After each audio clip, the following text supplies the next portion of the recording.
Lisa, during the feedback call, was there any critiques? Was there, or was it overwhelmingly No, positive? it was overwhelmingly positive. Good. There was lots of, major kudos and kudos, not kudos. Caduce. I know where that's from. I can't believe you said that. If you're not getting educated about local and national real estate market conditions, news, industry trends, you're doing yourself and your clients a disservice. This is the Knowledge Brokers Podcast.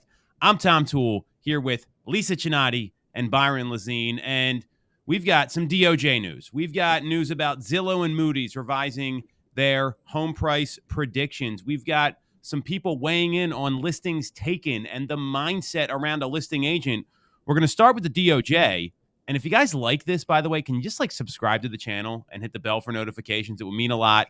The DOJ, this is one of the most ridiculous statements I've seen in a long time. This is my opinion. The DOJ responded to the NAR petition saying that a rehearing is not warranted. So on June 17th, this was earlier in the week, that's when the DOJ responded. And it was a petition for a rehearing of the court decision that allows the DOJ to reopen its investigation against NAR. So basically DOJ saying, hey, we did everything we were supposed to do, even though we violated the terms of this settlement and reopened it. It's like saying, hey, I didn't do anything wrong. I don't understand why this is a statement. I mean, I get it from the legal process, but what were they going to say? I mean, I don't see any other answer coming from the DOJ here. What do you two think about this? You go first, By. I mean, I'm still on the same train that I've been on. This is everything that the DOJ is doing in real estate right now. If you take a bigger look at, it is a culture of our current government, DOJ, FTC. Right now, today, the NFL, not too many people know this, they're sitting in a class action lawsuit, which started with a little tiny bar somewhere saying it was unfair how they were televising their product. They claimed the league broke antitrust laws by selling its package of Sunday games aired on CBS and Fox at an inflated price or whatever the case may be. This isn't just real estate that is being attacked. We feel it more than anything else because we're in it. It's our day-to-day. It's our life. It's our career. But almost every industry, you look at the Adobe lawsuit around subscriptions, antitrust lawsuit, all of the tech acquisitions, which have been halted the last 3 years. You don't have merger and acquisition, which is how entrepreneurs will grow companies and provide more opportunities for people in the market. All of this has been stopped the last 3 years. And that's the mindset of our current government is stop business, make it harder to conduct business. They do it with a cloth of, creating more fairness and transparency, but we can just look back inside on what's going on with real estate. Some of the, implications of what's going to happen here is there will be less transparency for the consumer. There's going to be more confusion. There will be less options if some of the, DOJ opinions go through and become the law of the land. Okay, so going to what they said here the other day, and I guess today, Inman reported that today, the 20th, we're recording on the 20th. We usually record Friday mornings, but we happen to be recording late in the day, Thursday today.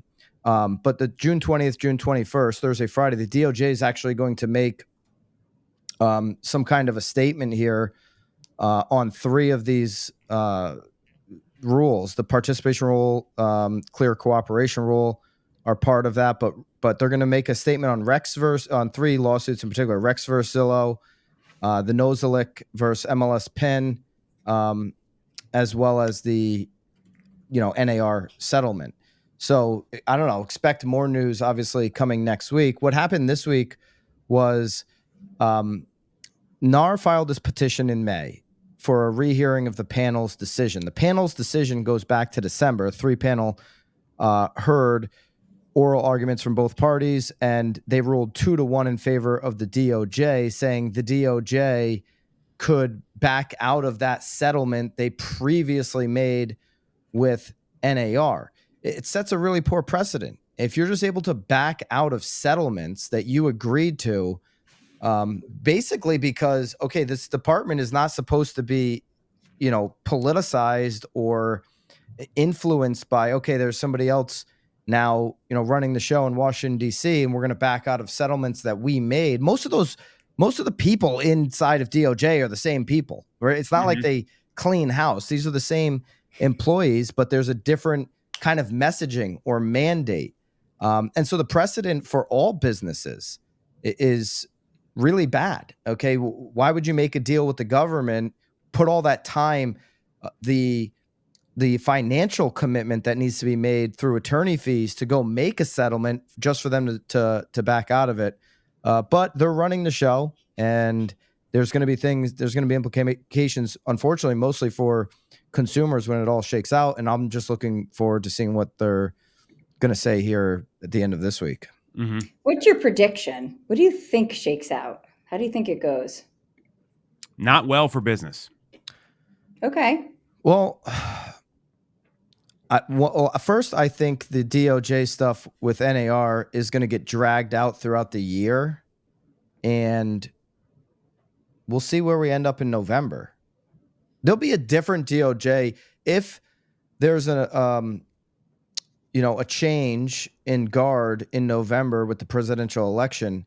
There will be a different DOJ mindset come January. Agreed. Okay, so one tactic that I think NAR could utilize here is to drag these conversations out with the DOJ. Now they've backed out of a settlement, so there's going to be a back and forth. Don't rush to some new settlement. They've already backed out of one. Drag this thing out, see what the consensus is going to be around what the DOJ's positioning around business is going to be going into 2025. And then you're going to have to make a decision. Now, obviously, November is like a coin flip, so you've only got a 50% chance of DOJ changing course here. But if the DOJ gets their way, what's going to happen? I think some of those reports from Consumer Federation of America start to get validity about a 30-40% impact to buy side. Just because it will become a Wild West, there will be a lot less transparency for buyers and a lot less representation available to buyers. Okay, I agree with that. I'm predicting that it stalls out and that nothing is really addressed before the election. Well, yeah, I think that's true. It looks like Mantel Williams, the NAR VP of Comms, he said they're going to continue to champion their members, home buyers, and home sellers by working to ensure the DOJ is held to the terms of the 2020 agreement. That tells me they're going to keep fighting, and that may be their target. I mean, that's the best thing NAR can do right now, because if you just accept some new settlement, like you said, Byron, well then that's what you're dealing with, but you have at least a 50% chance of this goes back to the position with the previous administration. That was the administration when the settlement was agreed to prior to 2020. So I do think that's a good strategy. I don't know that you'll get the previous settlement. I'm not saying the previous settlement. I'm saying it's the previous administration will be back in Washington, right? Or yeah, I guess what I'm saying, I don't want to. Yeah, I want to clear that up. I don't think there's going to be as much ammunition to stop business in a DOJ if the administration were to change hands. Their ammunition is going to be gone. I don't know if you're going to go right back to the same settlement. I actually think it's more likely that the NAR settlement, which is pretty close to the settlement that the DOJ originally made, that the NAR settlement would be the lay of the land. There are a lot of brokers, though, that punted. My broker, in fact, William Ravis, did not join the NAR settlement. Their date just passed this week. I was going to ask about that because I remember you had said he was kind of on the fence. Yeah, he didn't join the NAR settlement. Connecticut now has a state lawsuit. He's named in a couple of them now. And this isn't. I'm not singling out a single broker. I'm just saying there are a lot of these brokers in the 10, 15, 20 billion, 5 billion, over $2 billion number that opted not to join the NAR settlement. And it's my, through multiple conversations, it's my understanding that the attorneys representing these brokers didn't see a clear benefit or a clear disadvantage by doing so. Doesn't mean that those brokers may not settle. They may settle on their own. There's for them not to do it, there's probably an advantage for them to wait a little bit more, have more conversations, get more clarity. There's also some of these brokers that are, in that big, they're big brokers, but they're not in the national or publicly traded category. They've known each other for decades, right, and decades. Okay. And they're certainly having conversations about what's a path forward. And I still think there's a few things that are on the table. An NAR, a suit against NAR would certainly be on the table. I wouldn't be shocked to see that. If NAR can get a deal done with DOJ, that might help their case. But yeah, there's going to be a lot of what ifs. The boards are scrambling to do paperwork. I talked to a local board CEO, and she was asking me, by the way, what do I think is going to happen? It's like, hey, I think you should have a better understanding of what's going to happen than me. I have a podcast. Okay. But she was like, forms are being changed. So I think across the country, we're dealing with that too. They're working on forms. What I hope doesn't happen is that we come out with a new form, we train, we learn new forms, we start using forms, find out 60 days later, nope, those forms can't be used. All that kind of stuff creates a lot of confusion for consumers. Okay, forms keep changing, agents need to keep being updated on forms. There needs to be some consistency at some point. Right now, there isn't any of that. Right. When are your MLSs? Have they announced it when they're making changes and when they're making the commission field disappear? Haven't heard a peep. Okay. You, Tom? I got to look on the Bright website. I mean, I know that they announced concessions a couple weeks ago that already implemented in June. Let me check it out right now. Bright's usually pretty good about this. I'd imagine they're ahead of it because they're such a large MLS.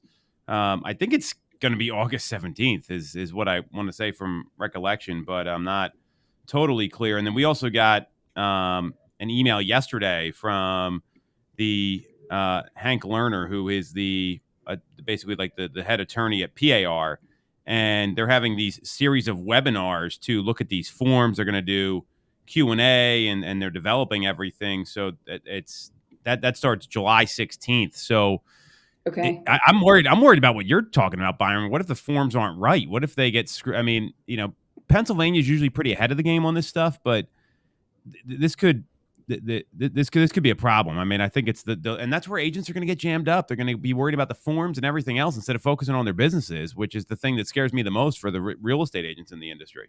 You will have state to state. I'm curious, Lisa, if your MLS to say anything, but there will be different state to state implications and laws, which can become even more confusing, especially if you're in some of the Northeast, where some of these states are pretty tight, close together, and some people look across state lines. Yeah, well, so interesting. Legit, I was just looking at something else, and I was in my email, and at 2:06 p.m., I got an email from MLS PIN, which is our Massachusetts MLS, and it goes on, after careful review, MLS PIN has chosen not to join the proposed NAR settlement. Instead, MLS PIN has decided to move forward with its own proposed settlement with the no-select plaintiffs. Even though MLS PIN's rules changes presented as part of the settlement in Boston are still awaiting final court approval, MLS PIN has decided to start implementing those rule changes now. Effective immediately, we can accept listings of property for sale without offers of cooperating compensation. If your seller instructs you not to offer compensation, enter a value of 0 into the compensation fields in Pinergy. We would also remind all subscribers that MLS PIN's rules and regs have never prohibited the seller, yada, yada, yada. Soon we will roll out additional changes set forth in the proposed settlement. And it goes on. So I know I just mentioned that a few weeks ago, but interesting that the communication just came out around that. To your point about the Northeast, what's fascinating about that is that MLS PIN covers not just Massachusetts, but also parts of New Hampshire and I believe parts of Connecticut. Mm. I didn't know that. So, yeah. And so, Prime has stated, which is the MLS for New Hampshire, that they're rolling out their changes, drawing a blank on the exact date. It's either July 1 or July 12th. I'd have to pull it out of my email, that they will no longer allow offers of compensation. But it's kind of interesting to think about if, you list the property in both MLSs, interesting if you can bypass it by putting it in MLS PIN, even though it's a New Hampshire listing. Wow. Well, Didn't think that's of where you that. get so many of these different rules and keeping track of Right. everything. It becomes very difficult. I would, and we said this from day one. I'll reiterate it here. For the knowledge brokers, you have to be, before submitting an offer, really paying attention to, as things are changing right now. Okay, is there an offer of compensation or not? Does it match what your buyer agency says? Is it, in line with your buyer agency? And having a conversation with your buyer so that they fully understand they've hired you for a particular fee. Is there an offer or isn't there right now? Right. We had an agent who submitted an offer. She's a good agent. Submitted an offer. There was no offer of compensation on the MLS. And so, the other brokerage was like, yeah, the client of the other brokerage accepted the offer. And then when, we reached out to start scheduling closing and everything, they were like, there's no compensation coming your way. You submitted an offer on a no compensation listing and you didn't write it into the purchase. And so then the broker was like, yeah, my seller would have included it had you included it in the purchase. Right. They ended up negotiating, the buyer negotiated it in, after it had gone under contract. But that is not the most likely scenario once it's signed and sealed. I think that's a much smaller case than the alternative where they're just like, too bad, too sad. Right. So you can't just think, oh, everything's going to change like a light switch on August 17th. You need to practice as if the settlement right now is already in place, because people are moving pre-August 17th. Smart brokers and team leaders and agents are adopting this change, are training on it. I'm not saying that not offering compensation is smart. That's a decision between that broker and that seller. What I'm saying is you're going to have a variety of options out there, and just rushing to e-signature and not going through all the scenarios of what's being presented with your buyer is a mistake. And you'll end up finding out about it, a week after it gets pended on the MLS.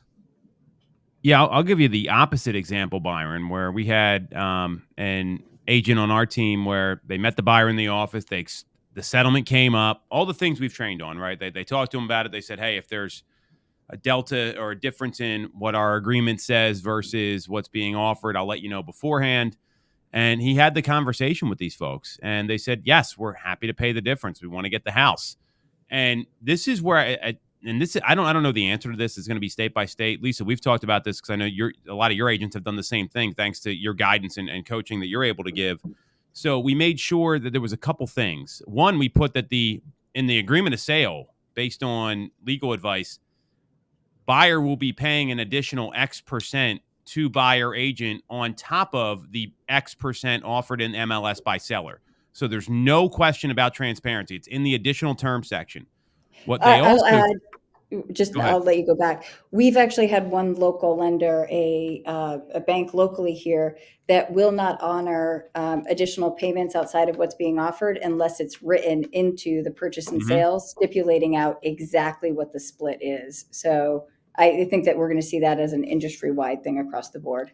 Yeah, and it's part of the contract at that point. It's transparent. Seller and buyer see it. And, I mentioned your situation because you told me this to our attorney before we did all this, and he agreed. And that's the challenge. You're getting legal advice here because there's not like this is how to do it. And on top of that, and I think this is also equally important, we are required in Pennsylvania to give closing cost estimates. So you want to say, hey, here's your cash to close. We put in commission paid by buyer to Remax main line, and we didn't just like slip it in the docs. I said you need them to initial next to that charge so they see it, so it's super clear. And that's paying attention, Byron. That's exactly the kind, and you really do have to pay attention to this because, you know, the flip side is we had another situation come up with another agent. This is an agent that sells plenty of houses, and the buyer gave a hard time about the buyer agency agreement, however that goes, and they had the compensation field blank. So post August 17th, like fortunately the MLS was offering a commission there, but post August 17th, you know what that agent gets? Nothing, because you weren't paying attention. So you've got to know these docs forwards and backwards, and I think that's what knowledge brokers are going to do. And this isn't something you rush through. These are legal contracts. Contracts still mean something. So it's really important to understand all of this stuff. Our friend, mentor Tom Ferry, made a statement. I spoke about it on the Real Word Pod earlier in the week. He claimed proclaimed rather on Jimmy Burge's YouTube channel that this is a once in a lifetime opportunity.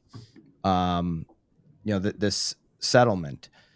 And so those times have come. I think of 09, 08, or 08, 09, 10, 11. That was a once in a lifetime opportunity to not only, build your business, but also to invest in real estate. Is this a I'd love to get your guys' take. Is this a once in a lifetime opportunity in our careers, or is it something you just have to deal with, get retrained on, keep moving? I don't think it's once in a lifetime. I think we're going to continue to see pivots like this happen. That's my take on it. Yeah, I can agree. Yeah, I think 2010, 12, when you could get properties for nothing, was such a once in a life. You won't see that again. Same with the 2% interest rates, right? Yeah. I was going to say the COVID interest rates were a once in a lifetime opportunity. That's a lot different. So I tend to, we're seeing more regulation in real estate, not less. I mean, that's, it was one of the last industries to really, get it from the government, if you want to call it that. I mean, look at what happened to the accounting industry, right? With like Sarbanes-Oxley and how they came down on that. That's not very different. So I tend to agree with both of you guys here. And if you have a conversation with your lender, by the way, I think I saw it in a Facebook group or something. I actually, this is not a valuable source that I got this from, but that the DOJ is going to start looking into preferred lender language. Yeah. I've actually heard that from some reliable sources that they're going to be like lenders are going to be the next ones to get targeted, like a lot of these co-marketing agreements. Well, and I mean, I know for a fact there's people in our marketplace that like it's. I mean, like I've heard this, and I'm that they like accept kickbacks from lenders. Like it happens. I mean, it's a real thing. My point is, if you speak to your lender, just ask them over the last 20 years how much regulation they've had, and lenders are going to go away, and they didn't go away. Well, and then Tom, you just mentioned kickbacks to lend. There is a thing right now, a legal way that a licensed real estate agent can work for a lender firm, for a broker who's a lender, and be on the books there and take a salary. That is now, I've heard this from multiple lenders I'm not doing that for full disclosure. I'm just saying that is a possibility. There's nothing against the law that says you can't be a licensed You can be both. Mortgage lender, a licensed real estate agent, and a licensed insurance agent. Mm-hmm. And there are agents right now that are like, I think I want to do less business and do that and wrap in basically from what the broker has always seen as a profit revenue stream for brokerages. I'm hearing agents on the agent level say, I want to do less transactions, do the loan, do the insurance, be triple licensed, not even dual licensed, and do all facets. What would be your guys' thought on that? An agent comes to you and says, I want to write my own loans, write my own insurance, work with a third of buyers, be able to pick and choose who I want to work with and offer them all three. Sounds like a jack of all trades, master of none. Well, but what I'll also add is I agree with that sentiment. However, I think if you look at property management, and this is one of the things that I've been saying, that I think buyer agency will become something more like relocation management. So I can see it happening as a one-stop shop, just like the property manager, kind of coordinates all of those things and does a lot of different roles in that dynamic. But specifically to mortgage and insurance, you think that is going to happen? I don't think it will happen broadly across the board, but I do believe that it will happen for some. Yes. Interesting. I've seen it with folks that we've recruited. Like they're like, "Oh, I'm a lender," and I'm like, "Well, great." So I mean, it's obviously a bigger issue working on our team because we look for a serious commitment, not a halfway commitment. But there's people always doing this stuff. I mean, real estate, the problem is with real estate is that everyone's like looking at like, how can I make as much money as possible out of these transactions instead of just being really good at one thing? And I think that's just a challenge in this business. So there's going to be definitely people that do it. I just don't know if they're going to be successful. Yeah. Well, so, it's funny. I was on a recruiting kick last year, and I happened to be making cold calls through a roster. And I called a KW agent who was new to the industry, had closed 3 deals in his first, first 8 to 12 weeks. So it looked like a killer. I called him, was pitching him on why to join. And he said, you know what? I only got my real estate license and started selling houses because the mortgage industry had taken such a dive and mortgage revs were so down. And all of his LOs in his company are all licensed real estate agents. And so they were supplementing the down market on lending with real estate sales. And they felt like they knew the business and they knew the right landscape and made that easy transition. Yeah, totally. And we have a great partnership with him now. He's actually a really good guy. All right. Well, Realtor.com, we want to transition over to their news. Yeah. So Realtor.com came out with phase 2 of their buyer agency campaign. So, I mean, I think Realtor.com, I mean, at least my view of this is that they are really pushing the advocate side here. I do appreciate what they're doing. What's your guys' reaction to this phase 2? I mean, I read through the article. I want to hear what Lisa, especially your end, because I think you're such an advocate for buyer agency. What's your reaction to this campaign? I think that they did a great job with the campaign in a lot of respects. I was on a private call. I know you hopped on for a portion of it that was hosted by the folks over at Realtor.com. And I know that their intentions are really good with it and that they are advocates for agents, for consumers, and for the industry. So I feel really positive on that front. I think that they're planning to do far more than this. I like this campaign better than the first one. I agree there. That this is going a little bit deeper, but I still think that there's more that can be done. And I know that there's more that they will do. If you go to realtor.com/buyer agent toolkit, and we can link it up and make it easy on everybody so you can go into the show notes. The first thing you see, buyer agents toolkit, and then you see in partnership with, so they have Veterans United Home Loans. So I'll just read them all off. Veterans United Home Loans, Home Ownership Council of America, LBGTQ Real Estate Alliance, NARB, I don't know this one, NAREB Realist, and then NAHREP, which is the National Association of Hispanic Real Estate Professionals. Side note, if you haven't dug into NAHREP, their leader, Gary Acosta, that is how an association should be run. I'm a full advocate for NAHREP, not to drop the H, but really just lead the entire charge for everybody. I would join NAHREP. I don't know if I'm allowed to, but I would 1000% join because they run a great association. And then AREA, AREAA. So Realtor.com partnered with these 6, associations or, like Veterans United Home Loans, these are the things that you do count on NAR to have outreach for.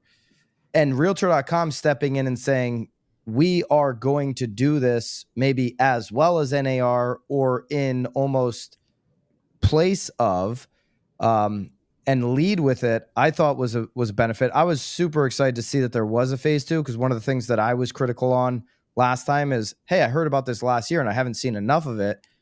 The fact that they're going phase 2 means I feel like there's going to be a phase 3. They keep going and going. And that's the depth that I was looking for when, I called out Damian, friend of the pod, CEO of Realtor.com. If you missed that pod, you can go back and listen to our interview with Damian, because I thought that the op-ed was a standalone, and I thought there was too big of a gap between last year making statements and that piece coming out.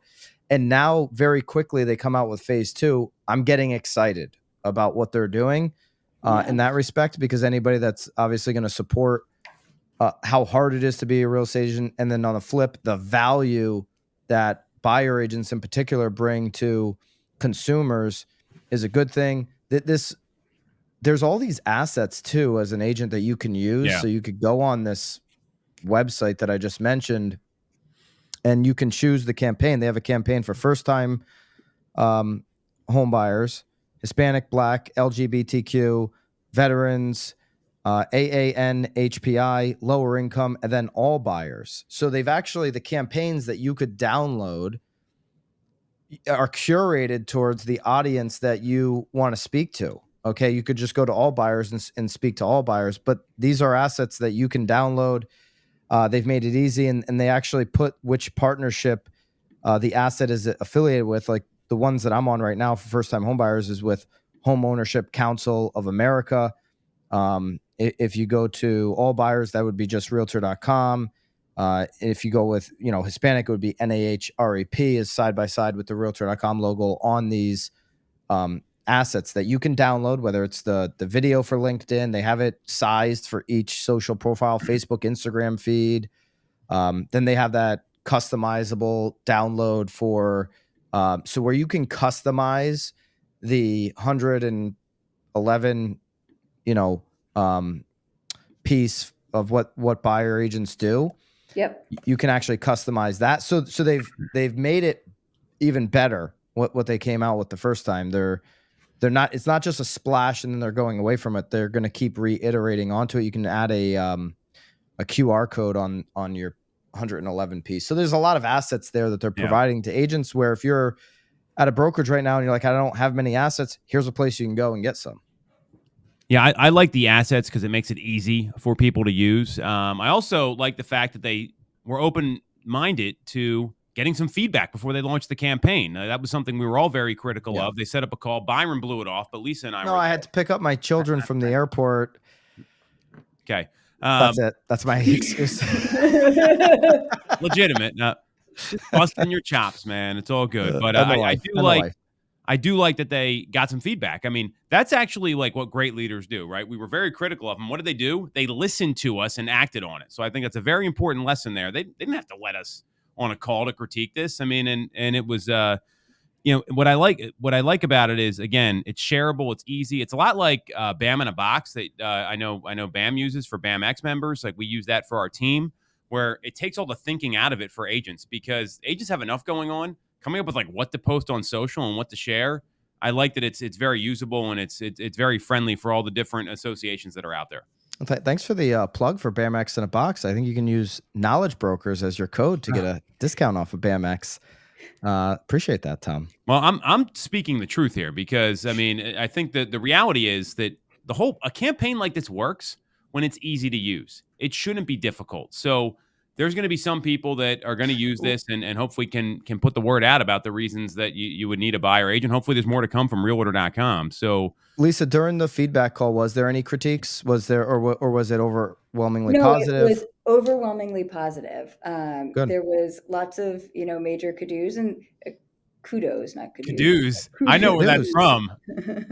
I can't believe you said that. I don't even know. I've never heard it before. I might. Kudos. kudos. And there were some really amazing, influential people from within the industry on that call. So it was, Can you name drop? Gary Ashton was on there looking for you, Byron. He actually, that's Yeah. what I heard. Gary actually texted me he texted me and he said, "Where are Tom and Byron?" And I said, "Well, Tom is the guy that showed up as iPhone with no video on or anything. And Byron, showed." Shout out to Gary Ashton. He's a monster. That's one of those like real estate crushes that you have. He's a good monster, by the way. Number one Remax team in forever. And very, very humbling that he was looking for us. All right. Zillow's humbled themselves with their price forecast projections. They have. So Zillow's 12-month national home price forecast is coming in at negative 1.2%. Now, Moody's also changed their forecast. They're at plus 0.4%. Little surprising, according to Lance Lambert on Resi Club. I shared a chart with Bobby. We're going to put it up. So obviously there's going to be some heat to some of these areas. I mean, you can see the Northeast. If you look at this chart, the Northeast, other places, up this way, and then you see down south like Austin, New Orleans, Punta Gorda. They're seeing some negative national price home forecasts. And there was also an article on Now Bam that said May home prices saw the smallest monthly increase in nearly 18 months. I was on the phone with some people that we know, and they're saying they're seeing listings start to sit in their marketplace. So I think this is real news that you want to get out to your clients right now. So what are you two doing to coach your teams on this softening market that we're seeing? And I mean, the predictions are soft, but also the real-time data for the month of May is a little soft. I mean, for me, I'm talking about it as opportunity, and we're helping our agents understand that, there's definitely opportunity for buyers. There's still opportunity for sellers. And I think one of the big differences is we're all in the Northeast where we're still seeing appreciation. Mm-hmm. So I think that that's a little bit different than if we were, running these teams or brokerages down in Austin or New Orleans or Florida, where the situation is a little bit different. Yeah, home price growth is decelerating, and it will hit the Northeast, and and it is in weird pockets. Maybe a price point. I agree, and that could be the case in your market, wherever you're listening from, where it's just happening in pockets where you're seeing, wow, that's interesting that's set on the market for 30 days before receiving its first offer. Some of these are going 30 days and then all of a sudden receiving multiple offers. I shared most of my thoughts on the hot sheet earlier this week on this piece. And when you go and just match up Zillow's forecast versus Moody's, based off of the last 12 months, I'm going to say Zillow is going to be right. I know you want to say, hey, I like Moody's number better of having 0.4 point increase on home price growth. Zillow to the negative at 1.2%. But Zillow was right last year and Moody's wasn't. So Moody's was bearish last year. They didn't see much price growth. What did we see nationally? We saw over 6%. Zillow had a 6.6% for the majority of the year as their forecast. So they basically nailed it. So if Zillow's most recent forecast was right on the money, and I'm picking between the two, I know there's not much of a difference. There's 1.6% difference between Zillow and Moody's, but I would place my bet on Zillow's forecast just based on their performance the last 12 months of being accurate on this. And the forecast game can get a little wonky, and it can depend, but if you go off of Case-Shiller, which is extremely lagging data, Zillow was right last year. Now they're saying a slight decrease, which, that's I guess where I would sit with that. Skylar Olson from Zillow had a great comment about this. Skylar, when you coming on the pod, by the way? I got to keep working on that.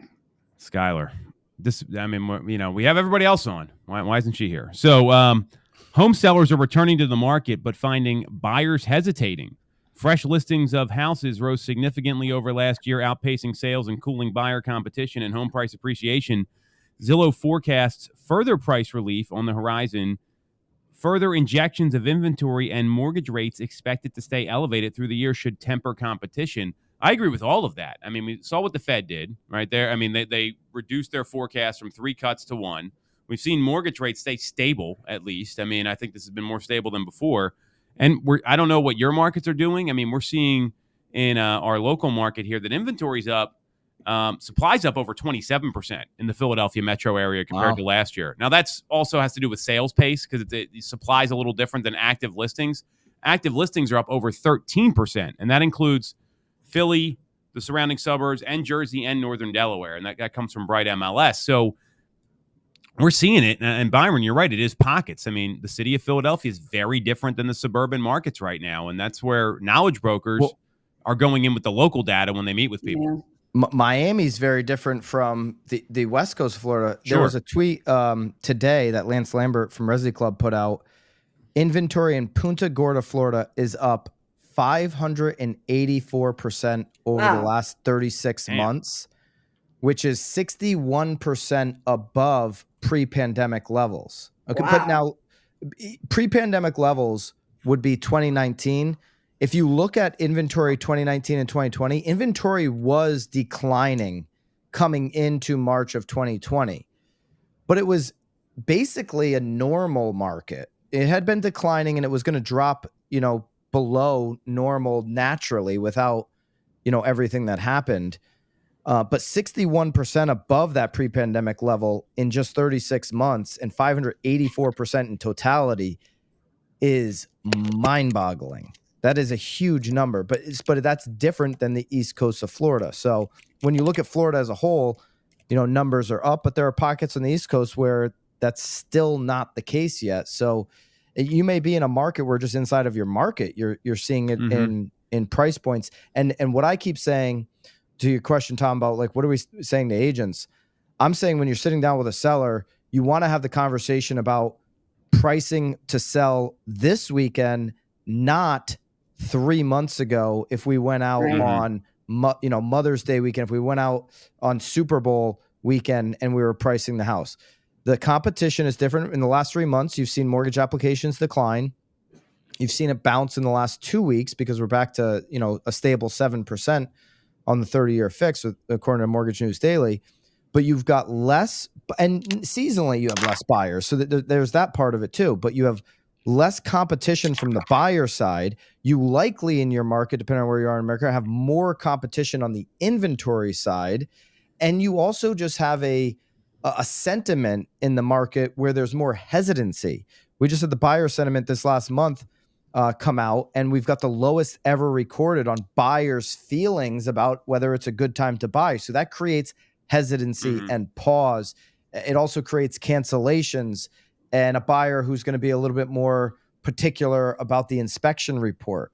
So these things are naturally slowing the market down. And you want to keep that in mind when how do you create a competitive environment and reaching for the aspirational extra 25K, extra 50K on your listing because one person did it in the last 36 months in your neighborhood likely is not the strategy for putting up a new for sale sign this weekend, meaning the future. Totally. I have to run, so I'm sorry. I got to bounce too. I know we were going to cover one more thing, but it's we don't have time for just one more thing. I have a hard stop as well, and Lisa's is probably much more important. But I'm also 4 minutes late for something. See you guys next week. Go get that knowledge. See you guys. We know that in 2024, your business operations will be more important than ever. Once I figured this out, my business was able to scale and take off. See, generating leads is one thing, but getting that deal across the finish line while keeping everyone happy is another story. Enter Mosaic, everything you need once a lead becomes a client. Mosaic picks up where CRMs leave off to streamline the client experience and maximize your productivity. It's the operating platform that gives agents and teams everything they need to stay organized and proactive throughout the entire transaction process and beyond. Transaction management, forms, AI-powered collaborative search, client retention capabilities, and advanced analytics for your business. In other words, you can use Mosaic to create a powerful flywheel for your business. It will help you close every deal, boost your profitability, and generate more repeat and referral business. If you need a better way to run your business, check out the link below and learn how Mosaic can help you today. At BAMX, we listen to what real estate professionals want and need. That's why our platform is filled with sought-after courses, content, and tactical assets for your business. And that's why we launched BAMX in a box with templates and scripts done for you, delivered each Friday. The best part? It's not coming from panel pontificators who bought their followers and don't sell any real estate. It's coming from top agents, team leaders, and content creators in the industry. It's education that actually shows you how to do what you need in today's market. And now it includes editable templates and scripts so you can easily deliver that knowledge to your database. Every day, we continue to add more content into BAMX, into our private Facebook community, content that works, content that our members have exclusive access to daily. Do not wait any longer. Use code Knowledge Brokers and join the thousands of agents taking their business to the next level today. Use Knowledge Brokers for 10% off. See you in BAMX.